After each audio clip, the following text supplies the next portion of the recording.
Alors salut tout le monde, aujourd'hui je vais vous parler des analyses de sève qui sont possibles de faire dans certains laboratoires français ou belges ou suisses.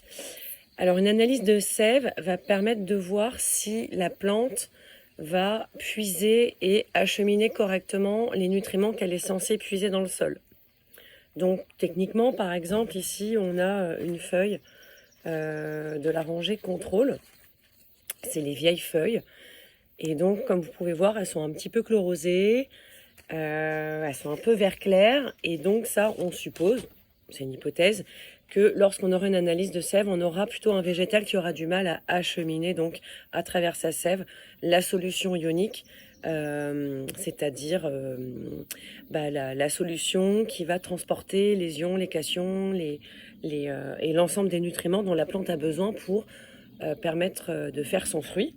Donc on fait aussi une analyse du fruit, quelle que soit l'étape du développement, puisqu'ici c'est de voir vraiment si on arrive des racines jusqu'en haut. Donc c'est pour ça qu'on va choisir aussi des vieilles feuilles, mais aussi des feuilles très jeunes,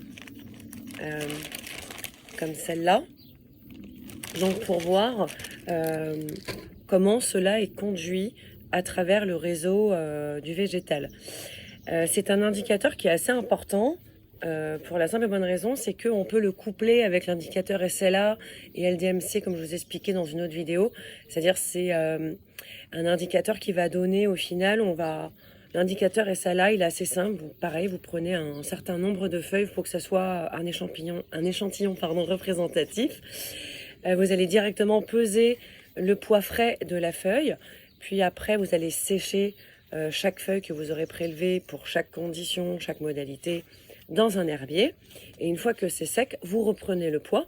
Si vous n'avez pas d'étuve, bien entendu. Si vous avez une étuve, là, vous n'avez pas le temps d'attendre 30, 60 jours, le temps que la feuille sèche complètement. Puis après, vous allez tout simplement scanner la surface de la feuille et puis faire un petit calcul pour pouvoir calculer l'indice de biomasse végétale de la feuille. Et l'objectif, c'est de voir, donc une fois que l'eau est évaporée, c'est de voir qu'est-ce qui reste vraiment dans la biomasse végétale. Est-ce que c'était de la flotte, c'est pour ça qu'elle avait l'air d'être très grosse la feuille, ou est-ce que c'est parce que c'était gorgé de nutriments.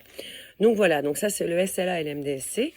Et là, c'est des analyses de sève, donc on va pouvoir combiner et regarder un peu la physiologie de la plante par rapport à la relation micro-organismes, communauté microbienne et faune du sol, et les services rendus par ces petites bébêtes au végétal.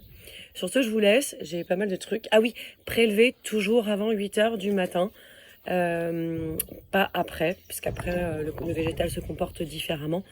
Et donc voilà, sur ce, je vous laisse, parce qu'il y a encore du boulot. Ciao.